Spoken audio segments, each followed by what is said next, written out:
재련의 과정을 많이 거쳐야 됩니다.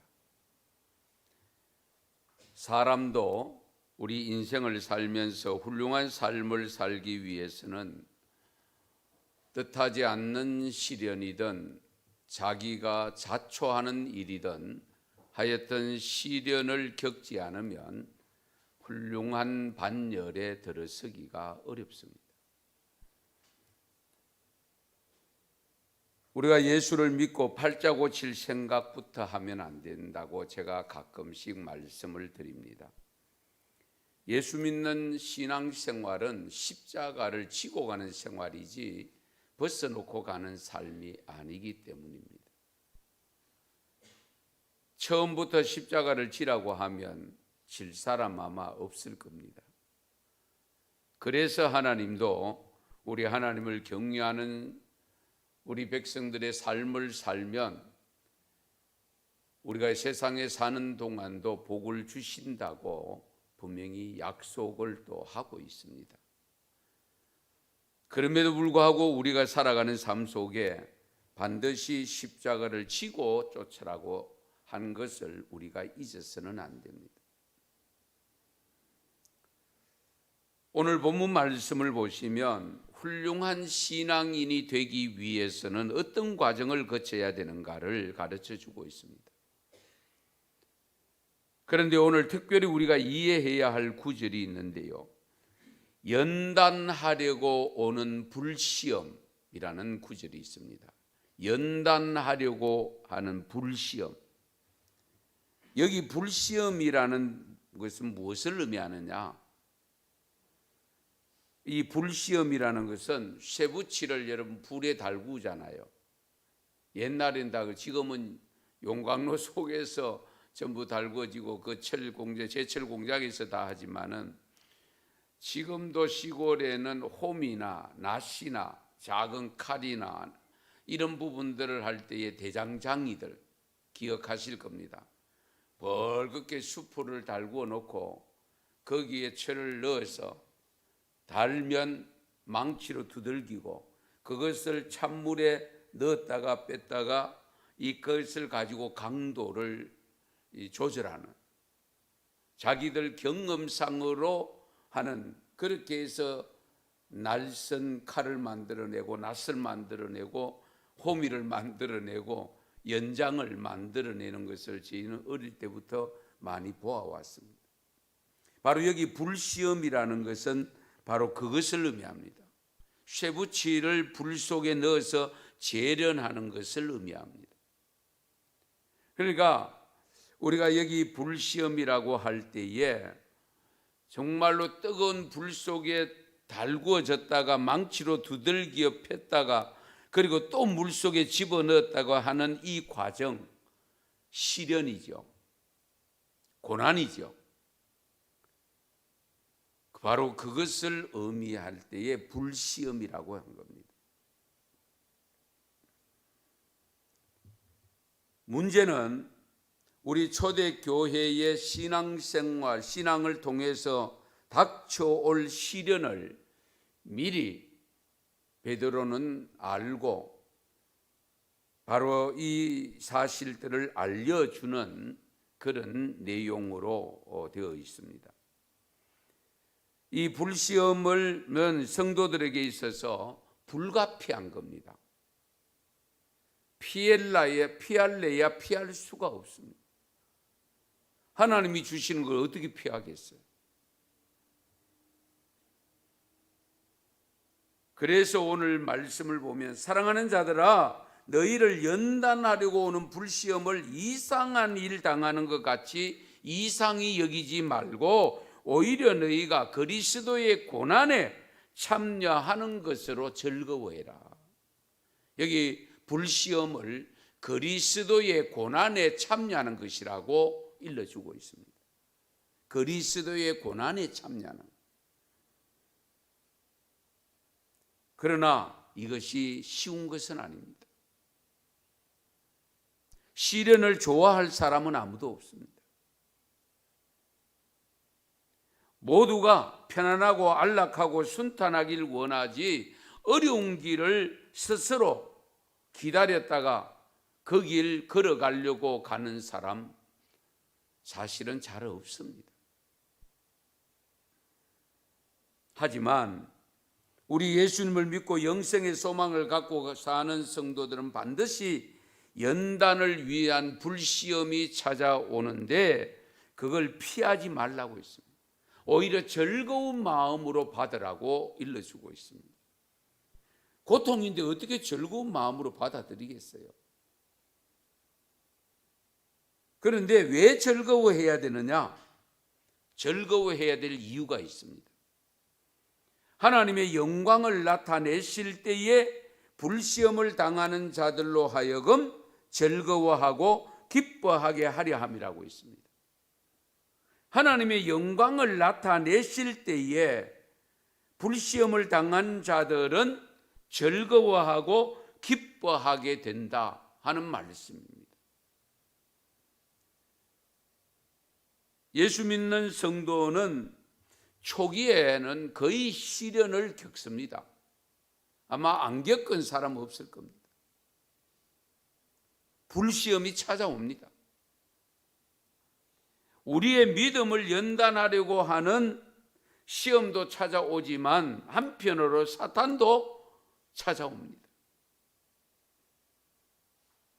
사탄은 자기 편에 있다가 주님 편으로 반대편으로 가니까 더더욱 가지 못하게 막고 간 사람도 어떻게 하든지 데리고 오려고 하는, 그렇기 때문에 사탄도 자신의 능력껏 우리에게 시험하고 유혹하고 미혹해서 넘어뜨리려고 합니다. 우리 이것을 항상 염두에 두셔야 됩니다. 사실 우리가 신앙생활을 하다 보면 잘하려고 하면 할수록 시련은 더 자주 오게 되어지고 더 큰 시련을 만나게 됩니다. 내가 신앙생활 잘해야 되지. 대충 그냥 아직도 세상에 한 발, 교회 한 발, 어정쩡한 모습으로 살 때는 별 문제 없습니다. 그러나 내가 바르게 살려고 양발을 정말로 주님의 말씀 안으로, 교회 안으로 들여놓는 순간에 시련이 찾아오고 고난이 찾아오고 환난이 찾아오고 핍박이 찾아옵니다. 이 피할 방법 없습니다.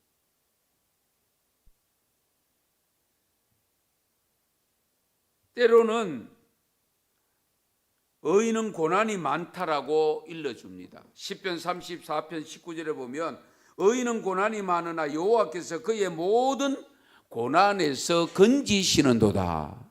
할렐루야. 우리가 고난을 당하지만 우리 예수님께 하나님께서 고난당하는 모습을 보고 지켜보고 팔짱 끼고 이렇게 지켜만 보고 계시는 것이 아니고 우리 하나님이 건져내신다고 일러줍니다. 건져내신다. 다만 건져내시기 고까지 우리가 못 참아서 문제가 되는 거예요. 못 견뎌서 문제가 됩니다. 그런데 성경 기록 내용에 보면 상식 밖의 사건들이 꽤 있습니다. 예배 잘 드린 아벨이 예배 못 드린 형에 의해서 죽습니다. 이해가 안 되잖아요, 솔직히.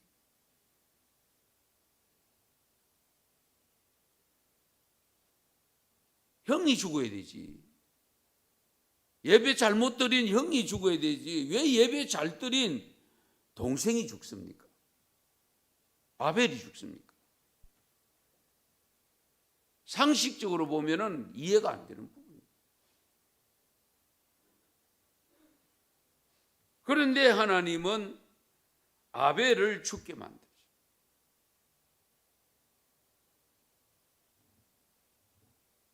욥도 마찬가지 아닙니까? 하나님을 잘 경외하는데 사탄이 와서 시험하려고 하더라도 하지 마라 이래야 되잖아요. 하나님께서 이게 생명을 죽이는 그 외에는 다 해봐라. 그것이 바로 믿음의 시험이잖아요. 테스트입니다. 테스트. 그래서 베드로를 통해서 우리에게 말씀하시는 것은 불시험 당함을 이상하게 여기지 말아라. 잘 믿으려고 할 때에 닥쳐오는 시련과 고난은 즐거운 마음으로 오히려 감당해라. 그러면 하나님이 반드시 도우신다. 건져내 주신다. 할렐루야. 이것도 우리가 경험해 보지 않으면 모릅니다. 하나님의 도움의 손길 오기 전에 내가 포기해버리고 내가 무너져 버리면 하나님이 도울 시간적 여유가 없어요. 당연히 있을 것이 있게 되는 일이라면 불시험을 받을 때에 우리는 어떻게 받아들여야 되는가? 당연히 받아야 되는 일이라면, 그 시련을 겪어야 되는 일이라면 우리가 어떤 자세로 즐거운 마음으로 받으라고 하기는 했는데 좀 더 구체적으로 살펴보십시다. 오늘 보면 13절, 오히려 너희가 그리스도의 고난에 참여하는 것으로 즐거워하라. 즐거워하라, 기뻐하라는 거잖아요. 이것이 가능한 일인가? 예수를 믿고 구원받는 신앙에는 역설적인 것이 많습니다. 그러므로 믿음이 아니면 받아들이기 어려운 것도 많이 있습니다. 가만히 지내면 편안하게 잘 지내는데 왜 고생을 돈 주고 사서 합니까? 그런데 옛날 어른들도 그러잖아요. 고생은 돈 주고 사서라도 하라 그러잖아요. 왜? 시련을 겪어봐야, 그런 과정을 거쳐봐야 뒤에 나타난 열매가, 아름다운 열매가 맺힌다는 거죠. 그래서 세상 사람들은 이해를 잘 못합니다. 이해하고 믿으려면 평생 가도 못 믿습니다. 가만히 지내면 편안하게 잘 지내는데 왜 고생을 사서 해요? 어리석은 일이잖아요. 바보 같은 일이잖아요. 그러나 어리석은 것 아니잖아요. 바보가 아니죠, 우리가. 왜냐하면 불시험을 잘 극복하면 주어지는 복이 크기 때문입니다. 우리가 세상적인 삶에서 우수한 삶을 살기 위해서는 남다른 훈련이 필요합니다. 그냥 되는 것이 없습니다. 마찬가지로 우리가 신앙생활하는 가운데 겪는 불시험은 우리의 믿음을 연단시켜 주시기 때문에 우리는 불평하지 말고 받아야 됩니다. 로마서 8장 28절 우리 잘 알죠? 하나님을 사랑하는 자 곧 그 뜻대로 부르심을 입은 자들에게는 모든 것이 합력하여 선을 이루느니라. 여기 모든 것이 뭐냐? 모든 것 안에는 실패하는 것, 안 되는 것, 어려움 겪는 것까지 포함된 겁니다. 잘 되는 것만을 이야기하는 게 아닙니다. 그래서 모든 것이 합력해서 선을 이룬다.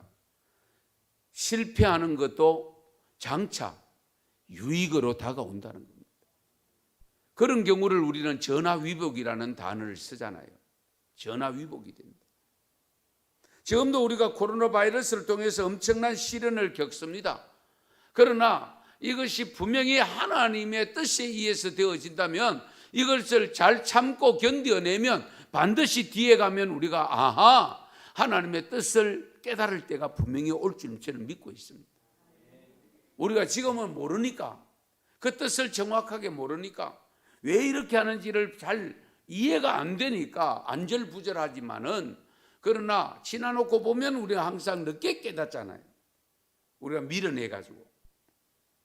그러나 분명한 것은 모든 것이 합력하여 선을 이루시는 분이 하나님이십니다. 훌륭한 믿음의 선지자들, 하나님의 일꾼들이 세상적인 기준으로 보면 편안하게 복을 누린 사람이 아무도 없습니다. 산전수전을 다 겪어야 했습니다. 아브라함부터 시작해서 요셉 보세요. 모세를 보세요. 여호수아를 보세요. 안 겪은 사람 없어요.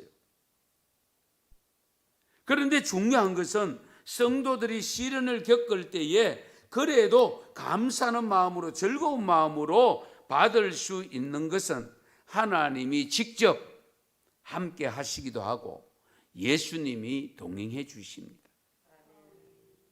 오늘 본문 14절 보세요. 14절 같이 다시 읽겠습니다. 너희가 그리스도의 이름으로 치욕을 당하면 복 있는 자로다. 영광의 영 곧 하나님의 영이 너희 위에 계심이라. 아멘. 너희가 그리스도의 이름으로 치욕을 당하면 이게 불시험입니다. 불시험을 당하면 복이 있다. 시험 당하는데 무슨 복이냐. 영광의 영 곧 하나님의 영이 너희 위에 계심이라. 우리는 시험 당하고 어려운 일 당하면 하나님이 안 계시는 걸로 착각할 때가 많습니다. 하나님이 나를 떠난 것은 아닌가 하는 생각을 가질 때가 있습니다. 오히려 그 시험을 잘 받아들이고 즐거운 마음으로 받아들이면 하나님의 영이 내 위에 임재하셔서 지켜주시고 때가 되면 건져주신다는 거예요.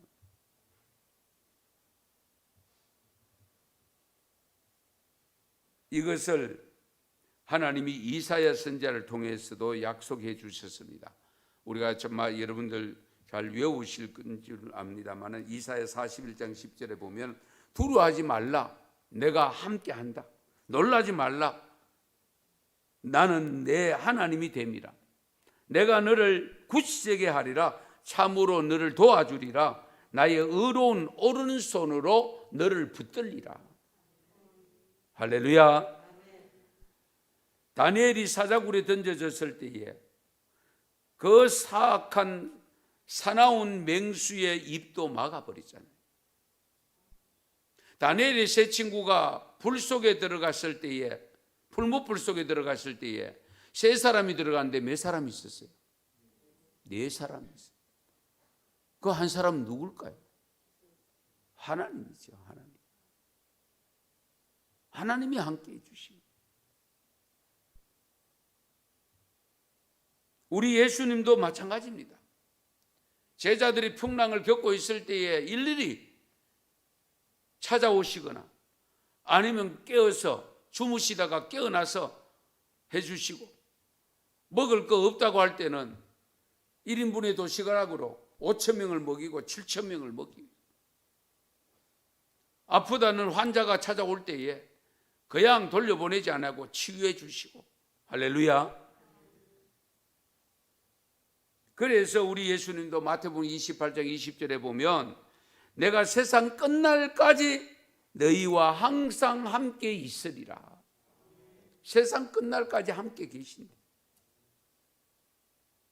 우리가 말씀을 통해서 확인했지만은 우리 예수님이 함께 계시면 어떤 풍랑도 잔잔케 해주십니다. 물리적인 풍랑뿐만 아니고 우리가 겪는 시련의 풍랑도 잔잔케 해주십니다. 하나님이 도와주십니다. 그래서 이 불시험의 고난을 당할 때 즐거워해야 할 또 다른 이유가 하나 더 있는데 그게 뭐냐? 불시험을 만나면 영광에 이르게 됩니다. 영광. 하나님의 영이 내게 임하기도 하지만은 우리가 영광에 이르게 되는데 16절 말씀 같이 읽겠습니다. 16절입니다. 만일 그리스도인으로 고난을 받으면 부끄러워하지 말고 도리어 그 이름으로 하나님께 영광을 돌리라. 아멘. 하나님께 영광 돌리는 기회가 주어진다는 거예요. 우리가 사는 목적이 뭡니까? 고린도전서 10장 31절 먹는 것도 마시는 것도 모든 것 하나님께 영광 돌리기 위해서 우리가 살고 있잖아요. 그런데 우리가 시련을 겪는 것, 고난을 겪는 것, 이 불시험을 만나는 것도 하나님께 영광 돌리는 길이라는 겁니다. 참 별스런 하나님이죠. 좋게가 영광 받으시면 좋을 텐데 시련을 통해서 영광 받으신다고 하니까 그 좋게는 이 땅 위의 시련과는 비교가 안 될 정도로 영원합니다. 그렇잖아요. 우리가 누릴 영광은 영원한 겁니다. 시련은 잠깐입니다. 스데반 집사가 돌에 맞아 순교할 때도 하나님께 영광이 되었다고 기록합니다. 초대교회 중세 시대의 건세사에 순교당한 분들의 삶을 보면 하나님의 영광을 맛본 자들입니다. 하나님의 영광을 맛보지 않고는 순교의 길을 갈 수가 없습니다. 사실 크리스찬들에게 순교할 기회가 주어진다는 것은 그것보다 더 큰 복은 없거든요. 한번 생각해 보세요. 왜냐하면 하나님께 영광이 되기 때문이기도 하고 그 영광이 순교자에게도 임하기 때문입니다. 그러므로 십자가의 길을 걷는 자에게는 거룩한 영광이 됩니다. 하나님이 그로 인해서 영광을 받으시고 그 영광을 나에게도 주시기 때문이죠. 자, 오늘 19절 말씀 같이 읽겠습니다. 19절입니다. 그러므로 하나님의 뜻대로 고난을 받는 자들은 또한 선을 행하는 가운데에 그 영혼을 미쁘신 창조주께 의탁할지어다. 아멘. 하나님의 뜻대로 고난을 받는 자들은 선을 행하는 가운데에 그 선을 피하지 말고 창조주께 영혼을 의탁해라. 이 영혼을 의탁할 때는 순교할 수 있습니다. 내 영혼을 의탁할 때. 어떤 시련이 오더라도 선을 계속 행하고 그 영혼을 하나님께 맡기라는 겁니다. 우리가 선을 행하다가도 원치 않은 시련이 오면 선행을 중단하는 경향이 있습니다. 이것을 우리가 오히려 삼가 조심해야 됩니다. 내가 이렇게 헌신하고 봉사하는데 왜 이런 시련이 오나? 시련이 오는 것을 감사하게 받아들이시오. 예. 그걸 불평의 요소로 받아들이면 안 됩니다. 우리가 주의 일을 제대로 하지 못하게 만들거나 선한 일을 하지 못하게 해서 하나님으로부터 멀어지게 만들려고 하는 그 미혹에 빠지면 안 됩니다. 그러므로 우리는 이 신앙생활 할 때에 원하지 않는 시련이 오더라도 그 선행은 그대로 행해야 됩니다. 욕을 먹더라도 행해야 됩니다. 그러면 반드시 그러면서도 나의 영혼을 하나님께 맡겨놓고 하셔야 돼요. 이와 같이 대표적으로 행한 사람이 스데반 집사입니다. 사도행전 7장에 보면 스데반이 장황하게 설교를 합니다. 설교 듣던 사람들이 이를 갈았다고 기록합니다. 잘 들으세요. 베드로가 설교했을 때 설교 들었던 사람들은 형제여 우리가 어찌할꼬 회개해라. 그런데 스데반 설교 들었던 사람들이 이를 갈았다고 했습니다. 그래서 스데반을 핍박하기 시작했고 돌로 치기 시작했습니다. 그때에 이 스데반은 주 예수여 내 영혼을 받으시옵소서.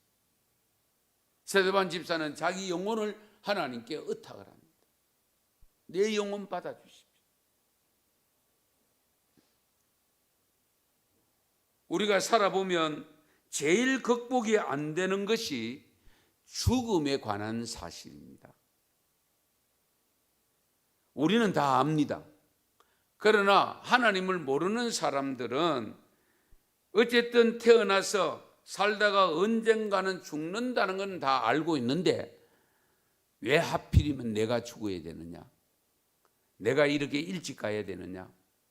이런 아픔을 가지고 안 가려고 할 때가 있습니다. 그래서 임종하는 모습을 보면 의사들도 이분이 그리스도인이구나 기독교인이구나 아니구나 하는 것을 어느 정도 분별이 가능하다고 합니다. 예수 믿는 사람들은 평안한 모습으로 간대요. 대부분. 그런데 대부분의 믿지 않는 사람들은 안 가려고 막 발부둥을 친다. 예. 그런데 이상한 것은 영생의 삶이 있음을 알려주고 믿으라고 해도 그들이 안 믿잖아요. 그렇죠? 죽기를 싫어하면서도 할 수만 있으면 오래 살려고 하면서도 영생의 길이 있다고 해도 또 믿지 않습니다. 아이러니컬한 거잖아요. 그렇게 오래 살고 싶으면 영원히 살 수 있는 길이 있다고 하면 그걸 믿어야 되잖아요. 그런데 안 믿잖아요. 그러니까 죽음에 대한 올바르게 인식을 못하고 있기 때문입니다. 우리 성도들은 보다 분명한 믿음의 삶을 살아야 됩니다. 세상에 사는 날 동안도 구별되어야 되지만 마지막 세상과의 이별을 고할 때도 세상 사람들과는 달라야 됩니다. 예수 그리스도의 십자가의 죽음, 그 고난, 우리 예수님께서 십자가의 죽음으로 끝나는 것이 아니잖아요. 나는 부활이요 생명이니 나를 믿는 자는 죽어도 살겠고 살아서 믿는 자는 영원히 죽지 아니하리니 네가 이것을 믿느냐? 그래서 그리스도 때문에 받는 시련, 고난, 죽음까지도 영광으로 받아들여야 됩니다. 이 그리스도의 죽음이 아니었다면 나 같은 죄인이 어디에 설 수 있겠습니까? 용서의 은총이 어떻게 가능했겠습니까? 그나마 작은 사랑의 삶이 무엇으로 가능했느냐? 하나님께 영광 돌리는 삶이 주어져 있기 때문에.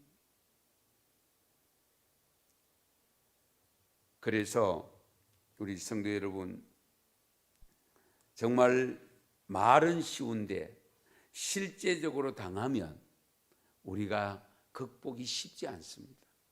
그것도 저도 압니다. 그러나 우리는 그걸 극복해야 되거든요. 예, 그 너머에 있는 영광이 더 크기 때문에. 여러분, 로마 제국이 기독교를 핍박할 때에 300년 무적의 전공을 자랑하던 제12사단이 있었대요. 제12사단의 대장은 왕의 명령, 곧 이교회, 그러니까 우상 섬기는 이교회에 가서 전부 섬기라는 명령이 황제에 의해서 떨어졌대요. 그런데 그 군 부대에 전부 떨어졌는데 그 안에 기독교인 병사가 40명이 있었대요. 이 병사 40명은 우리는 그 이교의 신전에 들어가서 그걸 못합니다. 거부를 했다는 거예요. 그 거부한 내용을 들었던 황제실에서 명령을 내리기를 전부 불 속에 집어넣으라. 추운 겨울날 밤이었는데 옷을 벗긴 채 호수 안으로 끌어가서 호수 안에 집어넣었다가 호수 밖에는 지금 엄청난 모닥불을 피워놓고 거기에 한 병사가 지키면서 순교의 길을 가도록 합니다. 40명이 뜨겁게 손을 잡고 찬양을 부르면서 기도를 드리면서 순교자의 길을 걸어가고 있는데 그 밖에 모닥불을 피워놓고 한 병사는 들어가느냐 안 들어가느냐를 지키고 있는 병사가 있었대요. 그런데 그 40명이 그렇게 하고 있을 때 하늘에서 음성이 들렸대요. 그리스도의 좋은 군사 40명, 순교자 40명, 40개의 면류관이다 하는 음성이 크게 들렸대요. 심지어 그 모닥불을 피우고 있는 병사에게까지도 들렸대요. 그런데도 불구하고 한 병사가 40명에서 이탈해 나옵니다. 아무리 생각해도 그 불 속에 들어가는 것은 자기가 용기가 생기지 않았던 것 같습니다. 순간적으로 믿음이 무너진 거예요. 그래야 한 병사가 나올 때에 오히려 믿음이 없었던 그 불을 지피고 이 40명을 지키고 있던 그 병사가 자기 옷을 벗어서 그 사람 나오는 사람에게 주고 자기가 그 속으로 40명 속에 들어갔다는 겁니다.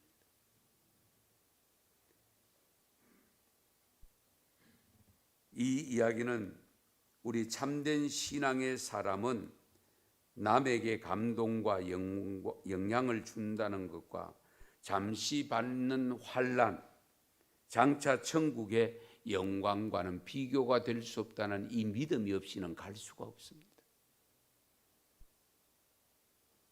그리스도의 사랑을 깊이 받을 수 있는 사랑 마음껏 받으시고, 또 주님이 원하신다면 시련과 환난이 올 때에 그걸 즐거운 마음으로 받으시고 그것을 통해서 영광 돌리시면서 살아갈 때에 내 영혼 맡겨놓고 사십시다. 어차피 하나님께 맡겨놔야 되잖아요. 그랬을 때에 하나님께 영광이 돌려지고 그 영광이 우리에게 찾아올 줄 믿으시기 바랍니다. 십자가의 길은 영광의 길입니다. 그 길 오늘도 성금요일 십자가를 묵상하면서 그 길을 선택하여 후회 없는 삶이 될 수 있기를 축원합니다. 축복합니다. 기도드리겠습니다.